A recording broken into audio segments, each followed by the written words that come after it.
Hi hello.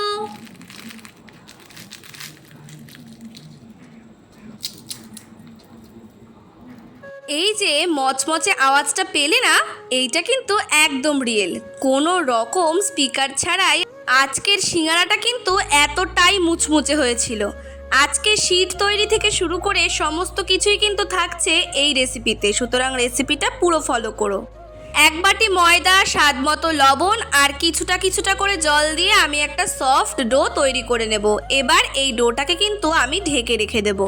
সামোসার পুর তৈরি করার জন্য কড়াইতে গোটা গরম মশলা, গোটা ধনে, একটা শুকনো লঙ্কা, গোটা জিরে দিয়ে নিলাম। তোমরা তোমাদের মতো ঝালটা কম বেশি করে নিতে পারো। এবার এটাকে শুকনো খোলায় বেশ কিছুক্ষণ ভেজে নেব। ওইটা নামিয়ে নিই, কারণ ওটা গুঁড়ো করতে সাইডে রেখে দিচ্ছি। এবার কড়াইতে সর্ষের তেল দিয়ে এতে আমরা কয়েকটা নারকেল কুচি দিয়ে নিচ্ছি। এবার এইগুলোকে আমরা বেশ কড়া করেই ভেজে নিচ্ছি। কড়াইতে দিয়ে দিলাম গ্রেট করা আদা, কুচি করে রাখা কাঁচা লঙ্কা, একটুখানি ভেজে নিয়ে দিয়ে দেবো কুচি কুচি করে কেটে রাখা গাজর। এবার এই গাজরটাকে সেদ্ধ হওয়া অবধি ভেজে নেব। এরই মাঝে দিয়ে দেবো পরিমাণ মতো লবণ।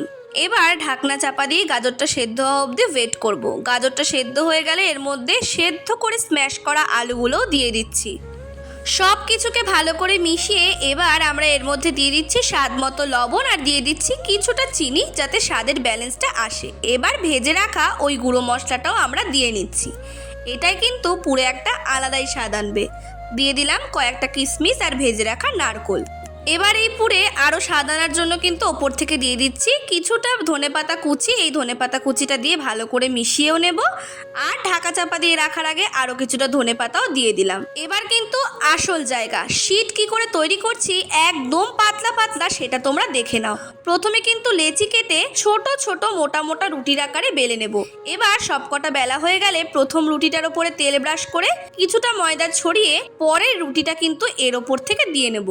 এরকমভাবে কিন্তু 5 থেকে 6টা রুটি আমরা লেয়ারিং করে নিতেই পারি। আর লেয়ারিং হয়ে যাওয়ার পরই কিন্তু এটাকে আমরা যতটা সম্ভব পাতলা করে বেলে নেব, সেটা তোমরা দেখতেই পাবে।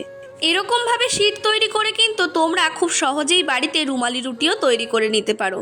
চলো, আমাদের লেয়ারিং হয়েই গেছে। এবার কিন্তু আমরা এটাকে যতটা সম্ভব পাতলা আর বড় করে বেলে নিচ্ছি। এরকমভাবে শীট তৈরি করে যদি তোমরা সমোসা তৈরি করতে পারো তাহলে সমোসা মুচমুচে হবে, আমি 100% শিওর। বড় করে বেলা হয়ে যাওয়ার পর দেখতেই পারছো এটাকে আমরা কিন্তু কোনো রকম তেল ছাড়াই একটু সেঁকে নিচ্ছি। আর তাতেই কিন্তু এটা একটার থেকে অপরটা ছেড়ে আসছে। আর এটা এতটাই পাতলা হয়েছে যে নিচের হাতটাও কিন্তু একদম স্পষ্টই চোখে দেখা যাচ্ছে। এবার এটাকে আমরা 4 টুকরো করে কেটে নেব। 4 টুকরো করে কেটে নেওয়ার পর আমরা কিন্তু এবার সমোসাগুলোকে গড়ে নিই। চলো, প্রথমেই কিন্তু এখানে আমি একটা ময়দার গোলা বানিয়ে নিয়েছি। সেই গোলাটাকে এর মধ্যে ভালো করে লাগিয়ে নিচ্ছি। আর লাগিয়ে নেওয়া হয়ে গেলেই ওই যে রাউন্ড দিকটা দেখতে পাচ্ছ সেটাকে আমি কোনা করে মুড়িয়ে নিচ্ছি। এবার মাঝখানে পুর ভরে ওপরটাতে আরও কিছুটা ময়দার গোলা লাগিয়ে আমি এটাকে ভাঁজ করে নেব। আর এটাকে আমি একটা ত্রিভুজের আকারে গড়ে নেব। কড়াইতে বেশ কিছুটা রিফাইন তেল গরম করে একদম হাই ফ্লেমে এগুলোকে কিছুক্ষণ ভেজে নিলেই লাল হয়ে আসবে আর একদম মুচমুচেও হয়ে যাবে। এবার তোমরা বলতেই পারো এই পুরো ভিডিওতে আমি কেন সমোসা করে গেলাম, কেন একবারও বললাম না যে সিঙ্গারা বানাচ্ছি। আসলে বাঙালি সিঙ্গারা কিন্তু মোটেই এরকম হয় না।